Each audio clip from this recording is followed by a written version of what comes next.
네, 하나님 말씀 보도록 하겠습니다. 누가복음 1장 26절부터 45절까지의 말씀입니다. 누가복음 1장 26절부터 45절까지의 말씀. 저와 여러분이 한 절씩 교독하고 마지막 절은 합독하도록 하겠습니다. 누가복음 1장 26절부터 45절까지의 말씀입니다. 교독합니다.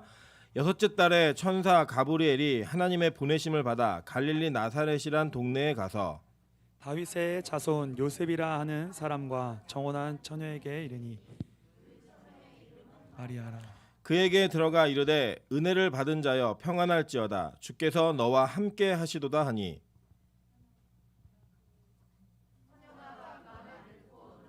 이런 인사가 어찌함인가 생각하매 천사가 이르되 마리아여 무서워하지 말라 내가 하나님께 은혜를 입었느니라. 보라 내가 잉태하여 아들을 낳으리니 그 이름을 예수라 하라. 그가 큰 자가 되고 지극히 높으신 이의 아들이라 일컬어질 것이요 주 하나님께서 그 조상 다윗의 왕위를 그에게 주시리니 영원히 야곱의 집을 왕으로 다스리실 것이며 그 나라가 무궁하리라. 마리아가 천사에게 말하되 나는 남자를 알지 못하니 어찌 이 일이 있으리이까. 천사가 대답하여 이르되 성령이 내게 임하시고 지극히 높으신 이의 능력이 너를 덮으시리니 이러므로 나실 바 거룩한 이는 하나님의 아들이라 일컬어지리라. 보라 내 친족 엘리사벳도 늙어서 아들을 배었느니라. 본래 임신하지 못한다고 알려진 이가 이미 6달이나 되었나니 대저 하나님의 모든 말씀은 능하지 못하심이 없느니라. 마리아가 이르되 주여 여종이오니 말씀대로 내게 이루어지리이다 하매 천사가 떠나가니라. 이때 마리아가 일어나 빨리 산골로 가서 유대 한 동네에 이르러 사가랴의 집에 들어가 엘리사벳에게 문안하니 엘리사벳이 마리아가 문안함을 들으매 아이가 복중에서 뛰노는지라. 엘리사벳이 성령의 충만함을 받아 큰 소리로 불러 이르되 여자 중에 내가 복이 있으며 내 태중에 아이도 복이 있도다. 내 주의 어머니가 내게 나아오니 이 어찌된 일인가. 보라 내 문안하는 소리가 내 귀에 들릴 때 아이가 내 복중에서 기쁨으로 뛰놀았도다. 주께서 하신 말씀이 반드시 이루어지리라고 믿는 그 여자에게 복이 있도다. 아멘. 우리 주변에 있는 분들에게 이렇게 인사하도록 하겠습니다. 당신 없었으면 되게 외로웠을 것 같습니다. 네, 점차 글로벌해지는 그런 교회가 되었으면 좋겠습니다. 네, 오늘은 성탄절입니다. 성탄절에는 사실 이 날의 주인공은 예수 그리스도이심을 여러분 정확히 깨달으시면서 오늘 말씀을 통해서 이 땅에 오신 그 예수 그리스도를 맞이하는 우리의 믿음이 어때야 되는지를 오늘 본문을 통해 살펴보도록 하겠습니다. 제가 큰아이가 4살 때 어린이집에서 이제 행사를 좀 했나 봐요. 행사를 하는데 어떤 행사를 했냐면 선생님이 산타클로스로 분장을 해가지고 아이들에게 미리 정해진 부모와 미리 협약이 되어진 선물을 이렇게 나누어주는 행사를 좀 했습니다. 이제 찬수가 엄마를 닮아서 그런 것 같아요. 되게 이렇게 섬세하고 관찰력이 좀 뛰어납니다. 그래갖고 이렇게 그 산타클로스 할아버지를 계속 쳐다본 거예요. 쳐다봤더니 쳐다보면서 얘가 말을 잘 안 하더래요. 말을 잘 안 듣고. 그런데 이 산타클로스가 누구냐면 차량 운행을 해주는 선생님이셨거든요. 이 선생님이 이제 마지막 끝나고 이제 분장을 벗고 차에 딱 탔는데 찬수가 타면서 그 선생님 보자마자 하는 얘기가 네가 산타지 딱 얘기하더래요. 자, 우리 옆에 있는 분들에게 이렇게 얘기하겠습니다. 네가 산타지. 네.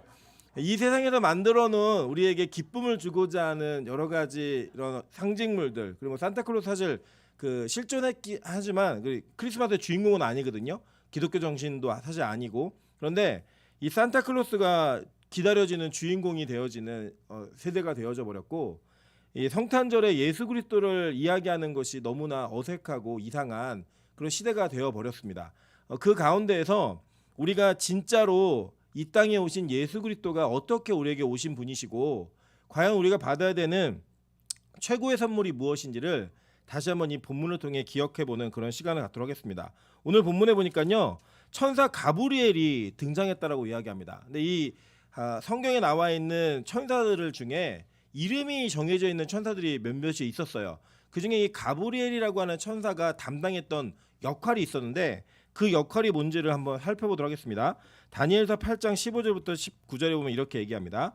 나 다니엘이 이 환상을 보고 그 뜻을 알고자 할 때에 사람 모양 같은 것이 내 앞에 섰고 내가 들은즉 을레강 두 언덕 사이에서 사람의 목소리가 있어 외쳐 이르되 가브리엘아 이 환상을 이 사람에게 깨닫게 하라 하더니 그가 내가 선 곳으로 나왔는데 그가 나올 때 내가 두려워서 얼굴을 땅에 대고 엎드리매 그가 내게 이르되 인자야 깨달아 알라 이 환상은 정한 때 끝에 관한 것이니라. 그가 내게 말할 때 내가 얼굴을 땅에 대고 엎드려 깊이 잠들매 그가 나를 어루만져서 일으켜 세우며 이르되 진노하시는 때가 마친 후에 될 일을 내가 내게 알게 하리니 이 환상은 정한 때 끝에 관한 것임이라 라고 얘기합니다.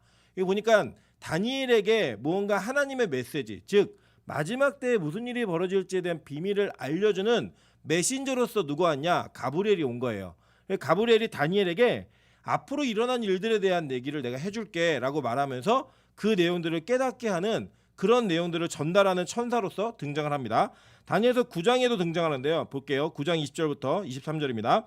내가 이같이 말하여 기도하며 내 죄와 내 백성 이스라엘의 죄를 자복하고 내 하나님 거룩한 산을 위하여 내 하나님 여호와 앞에 간구할 때 곧 내가 기도할 때에 이전에 환상 중에 본 그 사람 가브리엘이 빨리 날아서 저녁 제사를 드릴 때쯤에 내게 이르더니 내게 가르치며 내게 말하여 이르되 다니엘아 내가 이제 내게 지혜와 총명을 주러 왔노라.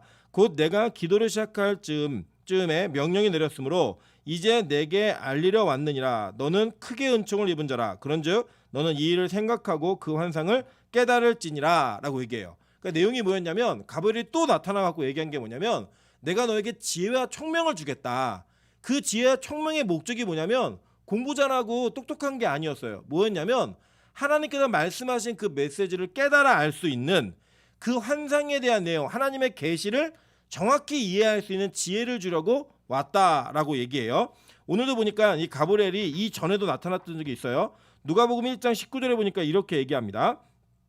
천사가 대답하여 이르되 나는 하나님 앞에 서 있는 가브리엘이라 이 좋은 소식을 전하여 내게 말하라고 보내심을 받았노라 라고 얘기해요. 근데 이게 누구한테 보내진 거냐면 엘리사벳에게 보내진 거예요. 오늘 본문에 등장하는. 그러니까 이 가브리엘의 역할이 뭐였냐면 하나님의 뜻을 사람에게 알려주는 중간의 역할을 하는데 이 하나님의 뜻을 사람이 다 알지 못할까 봐 그 뜻을 깨닫게 하기 위해서 지혜도 주고 총명도 주고 대화를 통해 이 사람이 하나님의 뜻을 온전히 깨닫게 하는 메신저로서의 역할을 하는 천사였다라는 거예요. 그러니까 천사들은 기능이 있거든요. 여러분 잘 아시다시피 미가엘 그러면 전쟁하는 천사예요. 전투하는 천사. 그리고 원래 루시퍼도 천사장이었잖아요. 이 천사장은 찬양하는 천사였거든요. 그리고 기능이 있듯이 이 가브리엘은 메시지를 전달하는 메신저의 역할을 감당하는 그런 천사였습니다. 이 천사가 지금 이 엘리사벳에게 나타난 지 6개월 만에 누구에게 나타났느냐? 바로 마리아에게 나타난 거예요.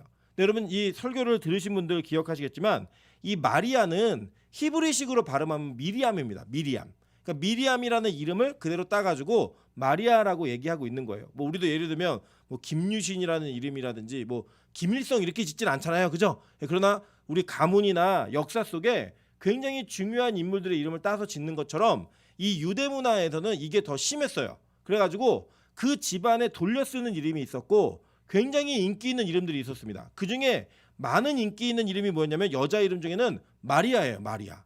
우리 교회도 굉장히 흔한 이름 있잖아요, 그죠? 뭐 어느 교회를 가도 하은이는 다 있습니다, 그죠? 그리고 이런 버스에서 민정아 한번 불러보세요. 그러면 사람 몇몇이 막 다 네네네 뒤돌아보는 그런 일이 있을 겁니다. 그런 식으로 이 마리아라는 이름은 굉장히 유명한 이름이었어요. 많은 흔한 이름이었어요. 그래서 여러분 아시다시피 뭐 막달라 마리아 이렇게 얘기하면은 막달라 지역에 사는 마리아인 거예요. 네, 이런 식으로 지명이 붙고 이름이 붙었습니다. 근데 이 마리아라는 이름의 이미지는 누구로부터 왔다고요? 처음에 이미지가 미리암이죠. 미리암. 이 미리암은 어떤 사람이었냐 한번 보도록 할게요. 출애굽기 15장 19절부터 21절입니다. 바로의 말과 병거와 마병이 함께 바다에 들어가매 여호와께서 바닷물을 그들 위에 되돌려 흐르게 하셨으나 이스라엘 자손은 바다 가운데서 마른 땅으로 지나간지라. 아론의 누이 선지자 미리암이 손에 소고를 잡음에 모든 여인도 그를 따라 나오고 소고를 잡고 춤추니 미리암이 그들에게 화답하여 이르되 너희는 여호와를 찬송하라. 그는 높고 영화로우시며 말과 그 탄자를 바다에 던지셨음이라 이로다라고 얘기해요. 자, 그러니까 이게 어떤 사건이냐면 이스라엘 백성들이 출애굽을 한 이후에 홍해가 갈라지는 사건이 있었어요. 그죠? 기억하시죠? 이 홍해를 건너고 난 다음에 애굽의 군대들이 추격해 들어오다가 홍해 바다가 다시 덮여가지고 사람들이 다 몰살당했습니다. 수장당했죠. 그것을 구경했던 이스라엘 백성들 중에 여인들이 너무나 기뻐갖고 막 춤을 춘 거예요. 그 춤을 추고 있을 때 미리암이 손에 소구를 잡고 나와서 그들의 춤과 그들의 환영에 그 찬송에 화답하면서 너희들 지금 기뻐하고 찬양해야 되는 내용이 뭔지 아니? 라고 얘기하면서 그가 아론의 누이 선지자로서 어떤 찬양을 해야 되는지를 알려주는 그런 전달자의 역할을 하는 선지자였습니다. 자, 이해되셨죠? 여자 선지자. 여러분, 여자 선지자가 굉장히 특이합니다. 왜냐하면 구약시대에는 여성이 가지고 있는 이미지는 남성에게 종속되어져 있어서 대표인 남성에 속한 자들이었기 때문에 여자 자체가 단독적 사역을 하는 것이 허락되어지지 않은 분위기가 팽배했습니다. 그래서 여선지자 미리암이라든지 드보라 선지자 뭐 이런 사람들은 굉장히 유능한 여성이라고 보면 돼요. 그 시대 속에서. 이랬던 이 여자 선지자의 이름이 미리암이었어요. 미가서 6장 4절에 보니까 이렇게 얘기합니다. 내가 너를 애굽 땅에서 인도하여 내어 종로로 타는 집에서 속량하였고 모세와 아론과 미리암을 내 앞에 보냈느니라 라고 얘기하면서 하나님께서 이스라엘 백성들에게 구원자로서 이 미리암을 보냈다라고 얘기하고 있는 거예요. 아론하고 모세하고 미리암 이 3남매가 너희들에게 구원자로서 보내진 거야 라고 얘기하는 이 내용의 이미지가 그에게 담겨져 있는 거예요. 자, 계속 볼게요.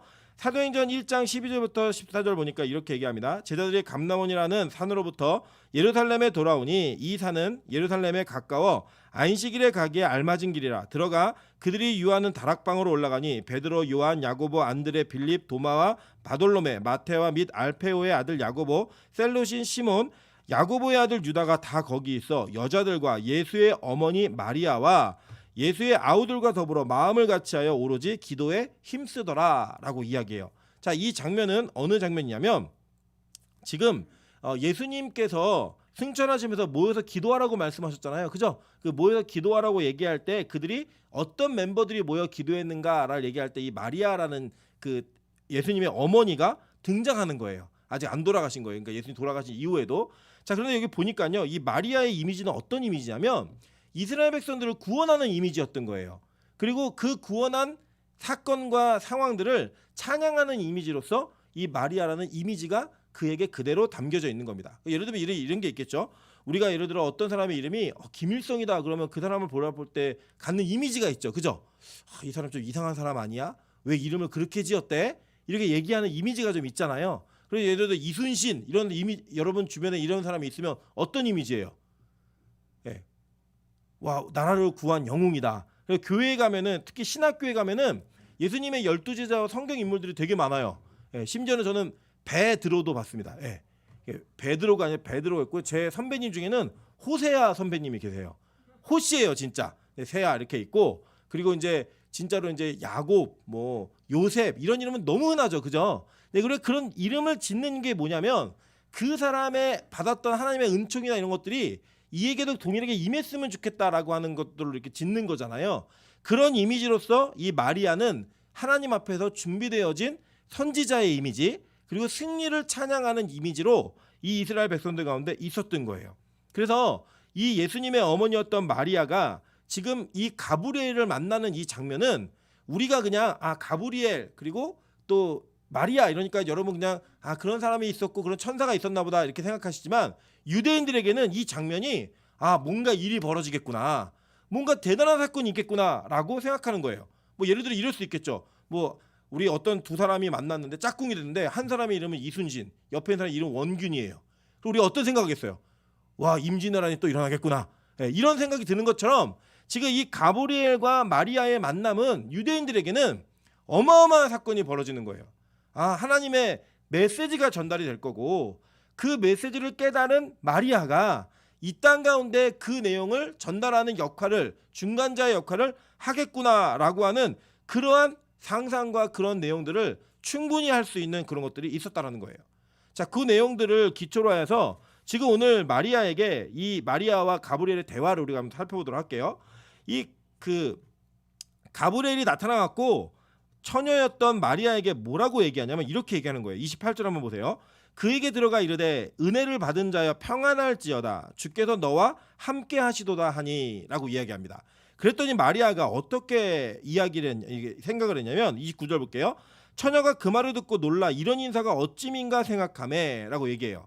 자, 그러니까 이게 어떤 장면인지 제가 이제 현실적으로 좀 풀어드릴게요. 여러분이 예를 들어서 병원에 가셔가지고 검사를 받으신 거예요. 종합 진단을 받으신 거예요. 근데 의사가 저기 앉으시죠? 그럴 때 딱 앉았더니 너무 놀라지 말고 들으세요. 마음 너무 이렇게 힘들어하시면 안 됩니다. 라고 얘기하면서 먼저 그 얘기를 하고 마음 단단히 먹으세요. 이렇게 얘기하면서 너무 걱정하지 마시고요. 이렇게 얘기할 때 여러분 기분이 어떠실 것 같아요? 큰일 났다. 큰 병인가? 뭐 암인가? 나 죽나? 이런 생각 하시겠죠. 그죠? 이런 분위기예요. 뭐냐면 가브리엘이 이렇게 얘기하는 거예요. 평안해. 놀래지 마. 놀래지 말고 평안해야 돼. 라고 얘기하니까 마리아가 도대체 왜 나한테 이렇게 얘기하지? 갑자기 나한테 이렇게 얘기하는 이유가 뭐야? 라고 생각하는 거예요. 왜냐하면 이 누가복음 1장 28절 29절 보면 마리아가 놀라 이런 인사가 어찌민가 생각하매라는 이 헬라어가요.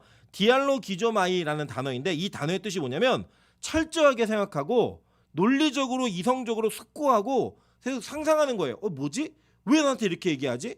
우리가 범인 잡으면은 그 범인을 쫓을 때 왜 이런 사건이 벌어졌고 누가 범인일까? 어디로 갈까? 고민하는 영화들 많이 보시잖아요. 그런 것처럼 마리아가 지금 이 장면 속에서 왜 나한테 평안하라고 얘기하지?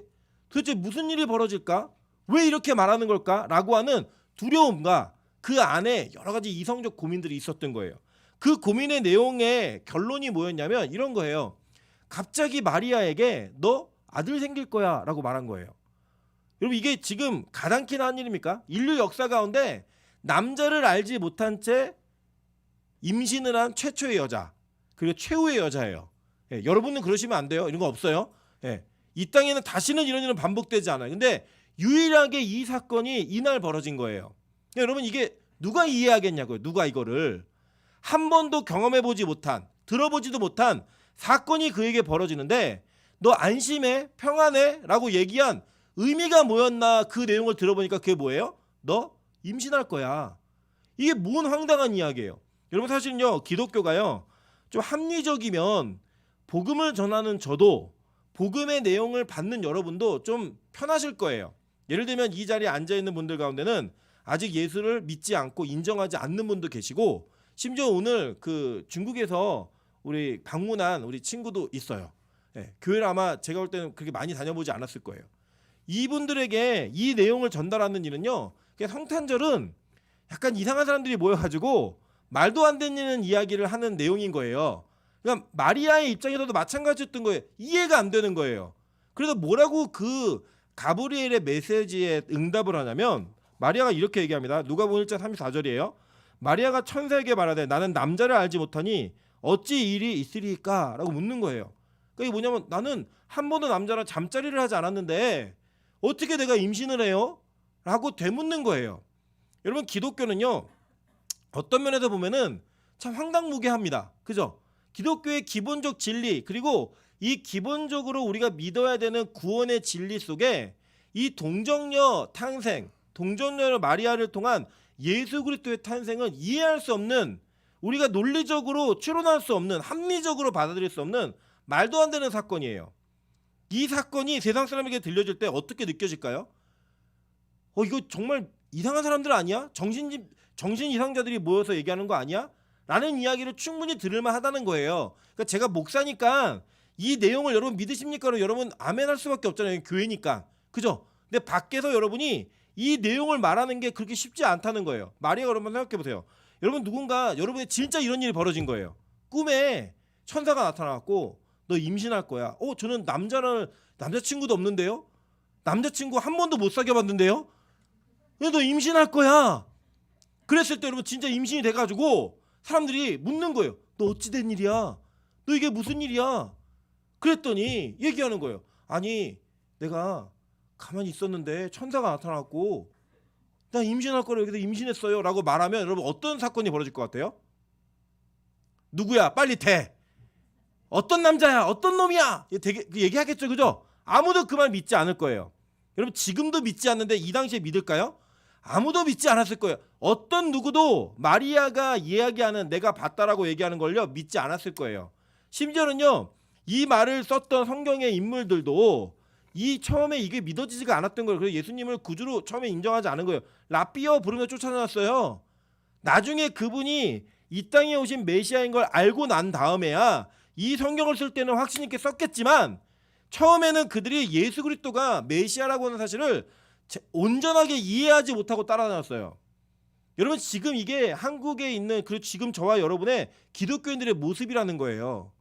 우리가 이 땅에서 성탄절을 기뻐하고 즐거워해야 된다. 막 찬양 드리면서 여러분 즐거우셨잖아요. 행복하셨잖아요. 그런데 막상 그 성탄절에 오신 그 예수 그리스도가 이 땅에 어떻게 오셨는지를 현실화시키면 여러분의 이성과 여러분의 논리에서는 절대 받아들일 수 없는 그 내용이 전달되고 있다는 거예요.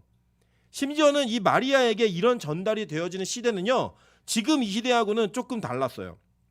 어떻게 달랐느냐? 지금 이 시대에는 예를 들어서 뭐 혼전 임신을 했다라고 얘기해도 그렇게 크게 흉이 되지 않는 시대가 되어져 버렸어요. 그런데 이 시대는 어땠냐면요. 이 마리아가 임신한다는 의미는 굉장히 커다란 의미가 있었습니다. 왜냐하면 첫째는 이 마리아는 정혼한 상태였어요. 자, 이스라엘의 결혼 문화를 제가 잠깐 소개해 드릴게요. 몇 번 설교했기 때문에 여러분 대부분 다 아실 테지만 처음 듣는 분들도 계실 거니까. 이스라엘은 결혼 문화가 좀 특이했습니다. 어떻게 특이했냐면 남자가 길을 가다가 마음에 드는 여자를 보면 그 마음에 드는 여자를 보자마자 아버지나 집안에 가서 얘기를 합니다. 아버지 제가 결혼하고 싶은 사람이 생겼어요. 그러면 이제 집안에서는 뭘 해주냐면은 이 아들에게 결혼할 수 있는 준비를 해주면 돈을 줘요. 돈을. 그 돈을 가져다가 뭘 하느냐? 그 여자가 살고 있는 마을에 가서 그 여자네 집에서 이렇게 일주일 동안 파티를 벌려요. 파티를 벌릴 때 남자 집안 식구들도 오고 여자 집안 식구들도 오고 친구들도 오고 다 오는 거예요. 그러니까 지금 우리는 뭐 워낙 현대에는 남자 여자 만나면은 뭐 친구 소개시켜주고 이런 일이 자연스럽게 이루어지잖아요. 근데 그 시대는 그게 자연스럽지가 않았던 시대였기 때문에 다 모아요.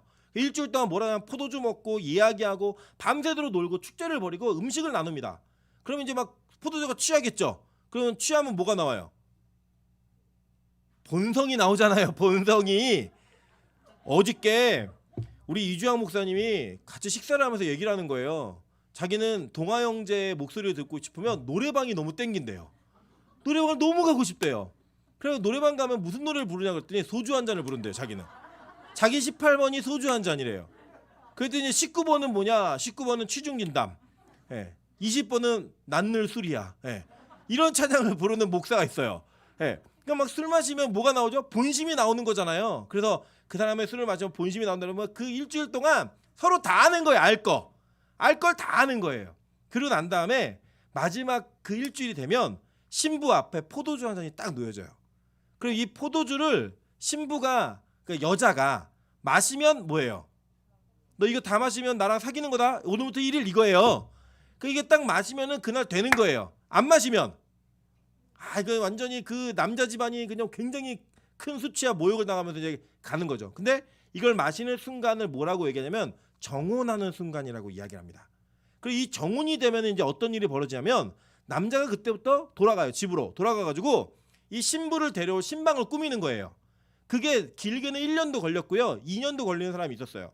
그러니까 그 신방을 꾸미는 동안에는 이 여자는 법적으로 이 남자와 정혼한 사이여서 지금 우리 현대식으로 이해하면 결혼보다는 조금 약하고 약혼한보다는 훨씬 센 이런 관계가 되는 거예요. 그런 관계가 지금 마리아하고 요셉의 관계인 거예요. 그러니까 마리아랑 요셉이랑 나이 차이가 굉장히 많이 났어요. 여러분 이때 마리아의 나이를 추정을 하면 12살에서 14살 정도의 나이예요. 그러니까 지금으로 따지면 초등학교 6학년에서 중학교 2학년, 3학년 정도 그 정도 되는 나이의 여자아이와 좀 요셉은 좀 일찍 죽은 것 같아요. 나이가 많아서 그랬는지 일찍 죽은 것 같아요. 이 남자하고 일주일 동안 같이 파티를 하고 정혼한 사이가 된 거예요. 자, 이 두 사람 사이에 이스라엘에서 세워놓은 법이 있었습니다. 그 법이 뭔지 좀 볼게요. 신명기 22장 20절부터 24절입니다. 그 일이 참되어 그 처녀에게 처녀의 표적이 없거든 그 처녀를 그의 아버지 집문에서 끌어내고 그 성읍 사람들이 그를 돌로 쳐 죽일지니 이는 그가 그의 아버지 집에서 창기의 행동을 하여 이스라엘 중에서 악을 행하였습니다. 너는 이와 같이 하여 너희 가운데 악을 제할지니라. 어떤 남자가 유부녀와 동침한 것이 드러나거든 그 동침한 남자와 그 여자를 둘 다 죽여 이스라엘 중에서 악을 제할지니라. 처녀인 여자가 남자와 약혼한 후에 이게 정혼한 후에예요. 정혼한 후에 어떤 남자가 그를 성읍 중에서 만나 동침하며 너희는 그들을 둘 다 성읍문으로 끌어내고 그들을 돌로 쳐 죽일 것이니 그 처녀는 성 안에 있으면서도 소리를 지르지 아니하였으며 그 남자는 그 이웃의 아내를 욕보였음이라. 너는 이같이 하여 너희 가운데 악을 제할지니라 라고 이야기해요. 자, 그 당시 율법이 뭐였냐면 이 정혼한 여자가 다른 남자와 통간한 사실이 드러나게 되면 그 남자와 여자를 둘 다 돌로 쳐 죽이고, 처녀인 사람이 처녀인 척하다가 그 처녀의 증표가 나타나지 않으면 죽이라는 거예요. 아버지 집 앞에서 돌로 쳐서 죽여서 창기의 행동을 한 것을 악을 제해버리라라고 하는 게 그 당시 율법이었어요. 그러니까 지금 마리아에게 가브리엘이 얘기한 건 무슨 의미냐면 너 죽을래? 이거예요. 너 이제 죽을 거야 라는 의미인 거예요. 마리아가 여기에서 내가 임신 안 할 거, 야, 임신하면은 그러면 내가 예수님 낳는 거예요? 뭐 이런 기쁨으로 이 메시지를 받은 게 아니라, 마리아에게 지금 온 메시지는 뭐였냐면 너는 예수를 품게 될 거야. 그런데 이 예수를 품는 게 남자로 인해 품는 것이 아니라 너는 성령으로 잉태하게 될 것이고, 그 성령으로 잉태한 그 아이의 이름이 예수인데 그에게는 생물학적인 아버지가 없어 라고 얘기하는 말도 안 되는 일이 지금 이 마리아에게 들려진 거라고요. 여러분 한번 생각해 보세요. 마리아가 이 말을 받아들이는 게 얼마나 힘들었을까요? 얼마나 어려웠을까요? 우리가 상상하는 상상으로는 절대 이해할 수 없는 일인 거예요. 지금의 예를 들어서 갑자기 여러분이 남자가 없이 임신했다, 남편이 없이 임신했다 그러면 조금 창피하거나, 예를 들면 그냥 세상에는 축하해주고도 끝날 일일 수 있어요. 혼수 생겼네 이러면서. 그런데 지금 이 시대에는 이 사건이 벌어지게 되면 마리아는 뭘 걸어야 되는 거예요? 목숨을 걸어야 되는 거예요. 자기 생명과 바꿔야 되는, 만약에 요셉이 나랑 정혼한 여잔데 내가 그와 동침하지 않았는데 그가 임신했습니다라고 고소해버리면 이 여자는 끌려 나와갖고 남자가 누구인지를 추궁받는 것에서 끝나는 것이 아니라 돌에 맞아 죽어야 되는 그런 사건 속에 지금 휘말리게 된 거라고요. 그게 누구로부터 왔어요? 가브리엘로부터 온 거예요. 누구에게요? 마리아에게. 여러분 이게 얼마나 어려운 상황인지 저는 이 상황 속에 우리의 상황을 좀 살펴보기를 원합니다. 이 시대가 지금 교회가 가지고 있는 어떤 진리들, 교회가 가지고 있는 행동들을 비판하고 그리고 공격하고 그리고 우리가 조롱당할 수밖에 없는 상황들이 벌어져 있어요. 뭐 그게 옳다 그르다 이렇게 얘기하는 거는 전 지금 옳지 않다고 생각합니다. 왜냐하면 충분히 그럴 만한 빌미를 우리가 제공하기도 했고요. 그리고 그렇게 얘기하는 것에는 과장도 있어요. 그 뭐 모든 거 뭐 다 마찬가지예요. 뭐 코로나 때문에 뭐 교회발로 시작되었다, 뭐 예배드리게 하면 안 된다, 뭐 여러 가지 팩트를 가지고 반박할 수 있는 내용도 있고 우리가 인정해야 되는 내용도 있지만, 분명한 건 이거예요. 지금 이 시대 속에서 내가 예수를 믿고 있고 성탄절 예배를 드리고 있고 예배 가운데 나아가고 있다라고 말하는 것은 굉장히 위험 부담을 가져야 되는 일이에요. 여러분이 회사에서, 직장에서, 학교에서 나는 교회 다니고 있고 나 어제도 교회 갔다 왔고 나 교회를 다닐 거야, 난 예배를 드릴 거야 라고 말하는 것은 굉장히 어려운 일이라는 거예요. 왜 어렵느냐? 그렇게 말함으로 인하여서 여러분이 사회적으로 얼마나 많은 비난을 받아야 하고 얼마나 많은 조롱의 눈빛과 경멸과 여러분을 멸시하는 눈빛을 받아야 되는지 여러분은 이미 다 알고 있어요. 그래서 얘기하는 게 상당히 어렵고 힘들어요. 그래서 교회에서 모든 확진자가 나오면 잘 말 못하는 이유도 그런 것 같아요. 우리 교회 이미지 안 좋아질까봐, 우리 교회 어려워질까봐, 그런 이유들 때문에 우리가 여러 가지 일들을 당하고 있고 앞으로도 당하게 될 거예요. 이게 아니어도, 이 코로나가 끝나도 이 일은 마찬가지입니다. 계속 있을 겁니다. 그런데 그때 예수를 여러분에게 안으라고 얘기하고 예수를 여러분이 품으라고 얘기하는 이 메시지는 여러분에게 상당히 부담이 있다고 생각해요. 예를 들어 여러분이 지금 믿지 않는 자들에게 이러한 복음을 전하고 성탄의 기쁨을 나누는 것은 그들은 절대 기뻐하지 않아요. 그들은 이해할 수 없거든요. 예수가 뭔데? 예수가 나에게 어떤 의미가 있는데? 너 그거 가능하다 생각해? 동정녀의 탄생? 이게 가능하다 생각해? 예수의 죽음과 부활, 이게 과학적으로 맞아? 이런 공격과 질시와 비난을 다 감내해낼 수 있어야 하지만 내가 예수 믿는다라고 말할 수 있어요. 그 정도의 어려운 부담감이 여러분이 있다라는 거예요. 그런데 여러분 제가 논리적으로 그리고 정확하게 말씀드립니다. 여러분 적어도 여러분이 그 부담이 어떠한 부담이라 할지라도 마리아보다 크진 않아요. 마리아는 목숨을 걸어야 됐다니까요. 마리아는 자기의 생명을 걸어야 됐다니까요. 그런데 그 사건을 그가 질문해요. 이게 가능해요? 내가 남자를 알지 못해요. 내가 처녀예요. 내가 정혼한 사람이 있는데 내가 이게 가능해요? 라고 물으니까요. 그 물음 때문에 천사가요. 하나님이 어떤 분인지를 정확하고 분명하게 말을 해줍니다. 너무나 위대한, 너무나 분명한 대답이 와요. 9번입니다. 9번. 누가복음 1장 36절부터 37절 오늘 본문이에요. 천사가 대답하여 이르되 성령이 내게 임하시고 지극히 높으신 이의 능력이 너를 덮으시리니 이러므로 나실 바 거룩한 이는 하나님의 아들이라 일컬어지리라. 보라 내 친족 엘리사벳도 늙어서 아들을 배었느니라. 라고 얘기하는데 먼저 설례를 얘기해 주죠. 뭐라고 얘기하냐면 너 친족 알지? 네 친족 엘리사벳이 아이를 가질 수 없는 나이야. 굉장히 나이가 많았거든요. 할머니였어요. 그 할머니가 임신했잖아. 이미 6달이나 되었어. 그러니까 하나님은요. 미리 6개월 전에 이 세례 요한의 임신을 세례 요한의 잉태를 가능하게 만들어 놓고 마리아에게 카드를 내놓는 거예요. 너 엘리사벳 알지? 그 사람 사라처럼 경수가 끊어진 사람이야. 임신을 못하는 사람이야. 폐경된 여자야. 그런데 임신한 거 너 알잖아. 이걸 먼저 예로 제시해 주는 거예요. 그러한 다음에 뭐라고 했냐? 뒤에 봤더니 대저 하나님의 모든 말씀은 능하지 못함이 없느니라. 하나님이 어떤 분인지를 얘기해 주는 거예요. 여러분 이게 바로 우리 기독교 신앙이 지켜야 될 믿음의 전통인 겁니다. 여러분 교회 안에는 어마어마한 역사들이 있어요. 기독교의 역사 속에는 우리 이성으로 불가능하다고 생각하는 일들을 우리는 수많이 들었고 수많이 보았고 확인된 사실이 있다는 거예요. 그 사실을 통해 하나님은 지금 저와 여러분에게 불가능할 것 같은 그 사건 속에 여러분이 믿음으로 선포하지 못할 것 같은 그런 환경 속에 할 수 있다라고 얘기하는 거예요. 여러분보다 더 어려운 상황 속에서 믿음을 지켰던 선배들의 모습을 통해 말도 안 되는 상황 속에 일어난 기적의 사건들을 통하여서 여러분 아시겠지만 저는 굉장히 의심이 많은 사람입니다. 제 설교를 들어보시면 아시겠지만 저는 어느 거 하나 꼼꼼하게 따져서 제가 이해가 잘 되지 않으면 안 될 때까지 연구를 하든지 전하지를 않아요. 이해가 돼야 돼요. 그랬던 저에게 하나님은 어떤 준비를 시키셨냐면 목회자의 가정에서 태어나게 하셨어요. 그리고 그 목회자분이 좀 특이하세요.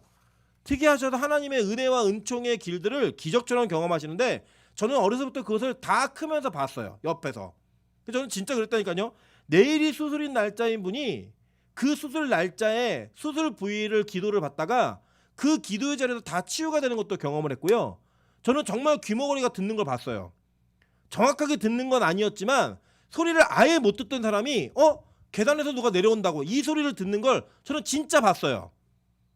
그리고 정말 뭐 암 환자가 낫는 거 암 환자가 병원에서 이미 끝난 목숨이라고 하는데 지금까지 살아서 찬양하고 있는 거 이런 것들을 저는 수도 없이 많이 보았고요.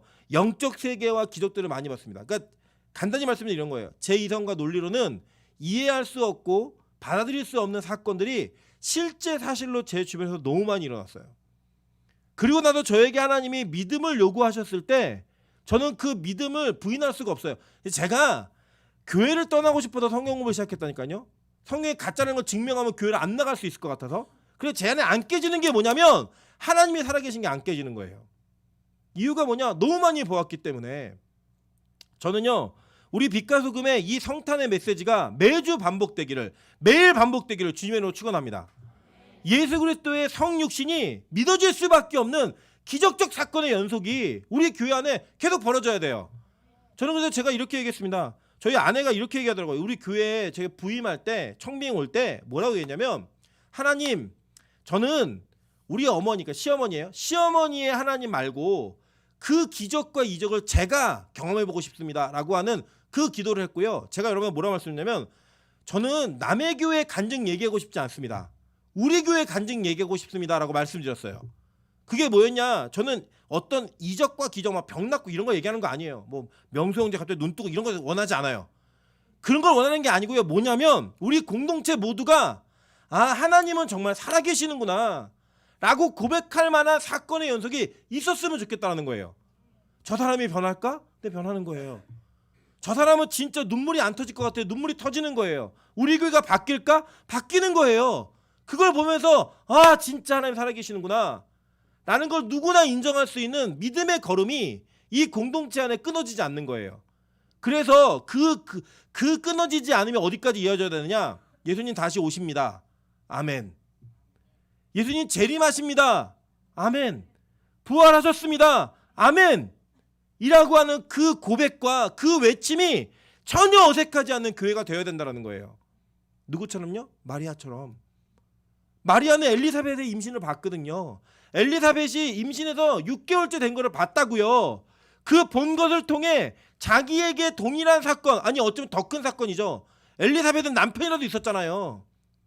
남편도 없는 자기에게 동정녀의 탄생이 이루어질 거라는 그 사건을 들었을 때 마리아는 믿음으로 반응할 수 있었던 거예요. 믿음의 증거들이 나오니까 반응하는 거예요. 그러면서 그 뒤에 뭐예요? 대저 하나님의 모든 말씀은 능하지 못하심이 없느니라. 아멘. 그럼 대저는 왜냐하면이에요. 왜냐하면 그 얘기를 들은 거예요. 그리고 나서 마리아가 뭐 했는지 아세요? 엘리사벳을 찾아갑니다. 엘리사벳을 찾아가요. 그래서 이 엘리사벳과 만났는데 이 엘리사벳이 하는 이야기가 진짜 웃겨요. 잘 보세요. 엘리사벳이 이렇게 얘기합니다. 엘리사벳이 마리아가 문안함을 들으면 41절이에요. 아이가 복중에서 뛰노는지라 엘리사벳이 성령의 충만함을 받아 큰 소리로 불러 이르되 여자 중에 내가 복이 있으며 내 태중의 아이에게 복이 있도다. 내 주의 어머니가 내게 나오니 이 어찌된 일인가? 라고 얘기해요. 자, 우리가 정확하게 예측할 수 없지만 학렬로 따지면 이 엘리사벳이 아마도 마리아보다는 훨씬 높은 학렬이었을 거예요. 나이가 워낙 있으니까. 그런데 이 나이가 워낙 있는 이 엘리사벳이 임신한 채로, 그러니까 성령으로 잉태한 마리아가 왔을 때 뭐라고 고백을 하냐면 내 주의 어머니가 라고 얘기하면서 그 아이를 내 주라고 불렀다는 거예요. 이게 어떻게 가능했느냐? 그 전에 단서가 있죠. 뭐예요? 성령의 충만함을 받아. 성령의 충만함을 받으니까 지금 마리아 태중에 있는 그 아이가 예수라고 하는 메시아라고 하는 그 사실을 깨닫게 된 거예요. 고백하는 거예요. 그 고백 속에 이 두 사람, 이 세상 사람은 다 이해 못한다니까요. 어떻게 생리가 끊어진 여자가 임신을 하지? 어떻게 남자 없이 임신을 하지? 근데 그 일이 벌어진 그 주인공 둘이 딱 만나니까요. 하나님께 영광을 돌리는 사건이 벌어져요. 성령 충만함을 통해 예수 그리스도가 확인되어지고 증거되는 사건이 벌어지더라는 거예요. 여러분 우리가 이렇게 모여 있으니까 굉장히 교회 다니는 사람들이 많이 있는 것 같고 내 주변에 부활 얘기하고 성육신을 얘기하고 탄생 얘기 어려워 보이지 않으시죠? 맞아요. 우리는 그렇게 믿음 지키는 거예요. 세상에서 여러분은 절대 소수입니다. 세상에서 여러분이 이 예수 그리스도의 성육신을 이야기하고 선포하는 것은 미친 짓이에요. 정신 나간 짓이라고요. 근데 그 일을 믿는 사람들끼리 모이면 어떤 일이 벌어지는 줄 아세요? 그 아기 예수가 저와 여러분의 구세주임을 고백하는 사건이 벌어지게 된다는 거예요. 그래서 우리에게는 회중적 예배가 필요한 거예요. 이 모임적 예배가 필요한 거예요. 같이 모였을 때 성령 충만함의 역사가 벌어지면 무슨 일이 벌어져요? 진짜 그 아기 예수가 메시아임을 고백하는 은혜가 벌어지는 거예요. 그래서 우리는요, 이 땅에 여러분의 배짱과 배포가 큰 그 믿음이 아니라 하나님으로부터 오는 위대한 용기가 생기는 거예요. 아, 내가 세상에서 예수 믿는 자임을 고백할 수 있겠구나. 내가 예수 그리스도의 성육신을 고백할 수 있겠구나. 내가 예수 그리스도의 부활과 재림을 고백할 수 있겠구나. 라고 하는 그 믿음이 여러분에게 생겨지는 거예요. 그래서 이렇게 모여 예배하는 일이 너무나 필요한 거예요. 얼마 전 통계를 보니까 한국교회가 이 코로나 기간 동안에 약 5만 개의 교회 중에 1만 2천 교회가 예배를 전혀 드리지 않았습니다. 아예 예배를 멈춘 거예요. 아예 예배를 중지한 거예요. 온라인 예배조차도 아예 중지했습니다. 세상은요 그런 교회를 뭐라고 얘기하냐면 합리적인 교회라고 이야기를 해요. 그 교회를 이성적인 교회라고 이야기를 합니다. 근데 우리 교회는 예배를 쉬지 않았습니다. 온라인이 되었던 오프라인이 되었던 최대한 드릴 수 있는 합법적인 그 요구와 방역 지침 안에서 계속 예배를 드려왔어요. 이 교회는 비상식적인 교회예요. 굳이 이렇게 해야 되는가? 굳이 이래야만 하는가라는 지탄과 비난을 받아도 이상하지 않은 교회예요. 앞으로 우리 교회 안에 어떤 일이 벌어질 수도 있습니다. 오늘 이 교회가 이제 상가 안에 있다 보니까 우리 청년들이 그런 얘기 했대요. 아직 우리 상가 안에서 사고가 한 번도 안 났거든요. 그러니까 우리가 1호가 되면 안 된다고. 네. 맞아요. 1호가 될 수는 없어요. 그런데 여러분 그런 일이 벌어질 수도 있어요. 그런데 그것은 누군가를 비난하고 누군가가 공격받아야 하고 누군가를 경멸하고 멸시함을 받아야 되는 사건이 아니라 누구에게나 벌어질 수 있는 일이에요. 그리고 그 일이 벌어지는 사건 가운데 우리가 잃지 말아야 될 것이 무엇이냐면 우리는 어떠한 상황이 된다 할지라도 우리의 예배를 포기할 수는 없어요. 왜냐? 믿는 자들이 함께 모여 있을 때 이 성령의 충만함으로 말미암아 아기 예수가 우리의 메시아임을 인정할 수 있는 믿음의 용기가 생기기 때문이에요. 그 위대한 용기가 여러분에게 생기기 때문이에요. 제가 오늘도 너무 감사한 것은 이 성탄절 예배에 이렇게 참여하신 여러분이 있기 때문에 제가 설교를 하면서 믿음이 생겨요. 어떤 믿음인지 아세요? 아, 우리 교회에는 하나님의 은혜가 끊어지지 않겠구나. 우리 교회는 같이 이 믿음의 걸음을 걸을 수 있는 분들이 계시는구나. 저도 사람이기 때문에 아마 여기 한 분이 앉아 계셨으면, 두 분이 앉아 계셨으면 굉장히 많이 낙심했을 것 같아요. 와, 우리 교회에 소망이 있을까? 우리 교회가 진짜 예배로 다시 설 수 있을까? 이 아기 예수가 메시아임을 선언할 수 있을까? 그런데 여러분, 이 공동체 안에 함께 계셔주시고 함께 예배해 주신 여러분의 위대한 용기에 진짜 하나님께 영광을 돌립니다. 여러분이 선택하신 게 아니에요. 하나님이 여러분에게 믿음의 발걸음을 옮길 수 있게 하신 거예요. 이 위대한 용기는 오늘로 끝나지 않습니다. 이 위대한 용기의 걸음은 여러분 평생을 걸으셔야 돼요.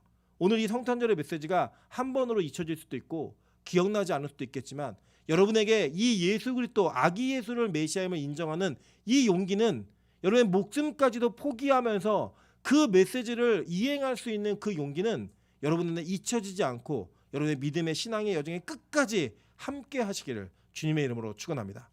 같이 한번 우리 찬양으로 기도하며 나아가도록 하겠습니다. 하나님, 우리가